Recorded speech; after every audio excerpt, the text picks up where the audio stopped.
भगवान कृष्ण के जितने नाम हैं, उतनी कहानियां हैं। जीवन जीने के तरीके को अगर किसी ने परिभाषित किया है तो वो कृष्ण है। कर्म से होकर परमात्मा तक जाने वाले मार्ग को उन्हीं ने बताया है। संसार से वैराग्य को सिरे से नकारा है। कर्म का कोई विकल्प नहीं, ये सिद्ध किया। कृष्ण कहते हैं, मैं हर हाल में आता हूं। जब पाप और अत्याचार का अंधकार होता है, तब भी जब प्रेम और भक्ति का उजाला होता है, तब भी दोनों ही परिस्थिति में मेरा आना निश्चित है। वैसे तो कृष्ण का संपूर्ण जीवन ही एक प्रबंधन की किताब है, जिसे सैकड़ों हजारों बार कहा सुना जा चुका है। कुरुक्षेत्र में दो सेनाओं के बीच खड़े होकर भारी तनाव के समय कृष्ण ने अर्जुन को जो ज्ञान दिया, वो दुनिया का श्रेष्ठतम ज्ञान है। गीता का जन्म युद्ध के मैदान में दो सेनाओं के बीच हुआ। जीवन की श्रेष्ठतम बातें भारी तनाव और दबाव में ही होती हैं।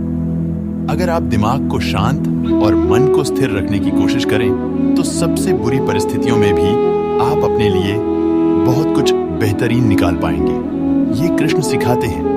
गीता पढ़ने से पहले अगर इसी बात को समझ लिया जाए, तो गीता पढ़ना सफल हुआ। कृष्ण का जीवन ऐसी ही बातों से भरा पड़ा है। जरूरत है नजरिए की।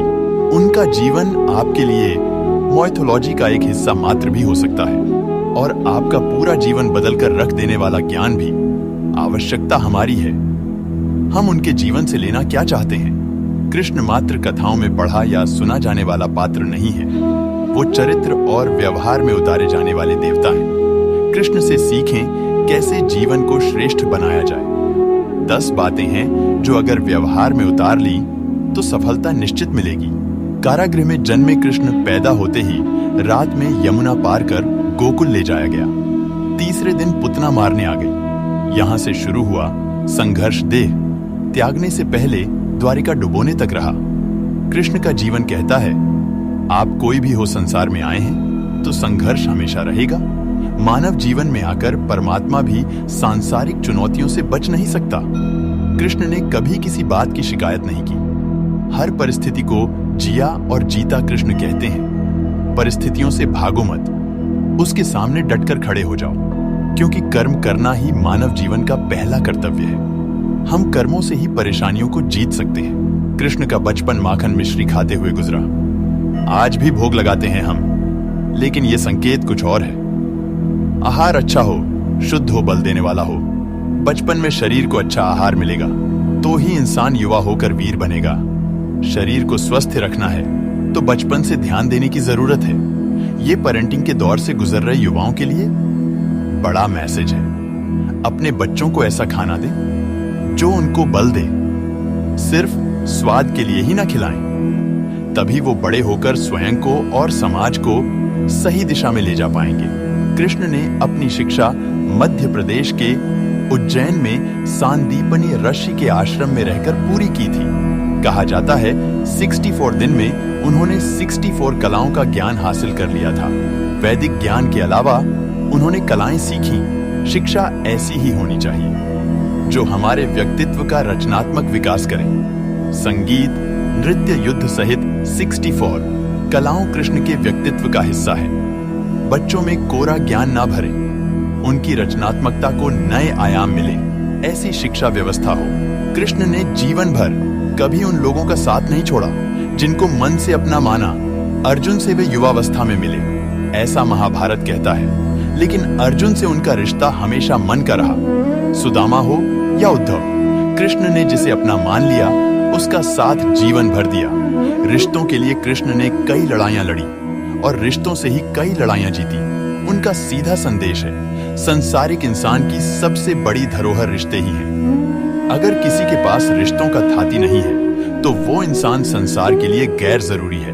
इसलिए अपने रिश्तों को दिल से जिए, दिमाग से नहीं। कृष्ण ने महाभारत युद्ध के पहले शांति से समझौता करने के लिए पांडवों और कौरवों के बीच मध्यस्थता की। हालांकि दोनों ही पक्ष युद्ध लड़ने के लिए आतुर थे, लेकिन कृष्ण ने हमेशा चाहा कि कैसे भी युद्ध टल जाए। झगड़ों से कभी समस्याओं का समाधान नहीं होता है। शांति के मार्ग पर चलकर ही हम समाज का रचनात्मक विकास कर सकते हैं। कृष्ण ने समाज की शांति से मन की शांति तक दुनिया को यह समझाया कि कोई भी परेशानी तब तक मिट नहीं सकती जब तक वहां शांति ना हो।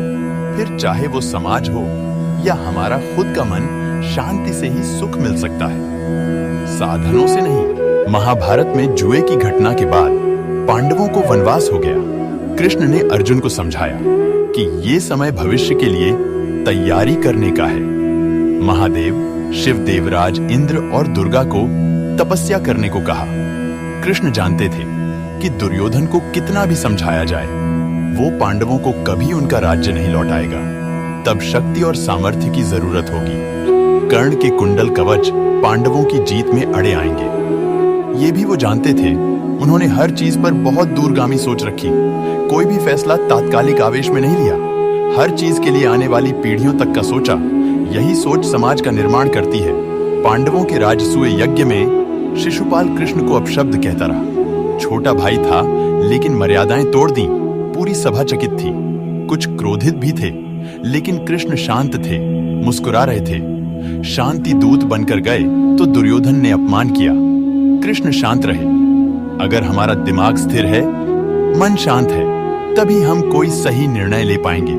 आवेश में हमेशा हादसे होते हैं, ये कृष्ण सिखाते हैं। विपरीत परिस्थितियों में भी कभी विचलित नहीं होने का गुण कृष्ण से बेहतर कोई नहीं जानता।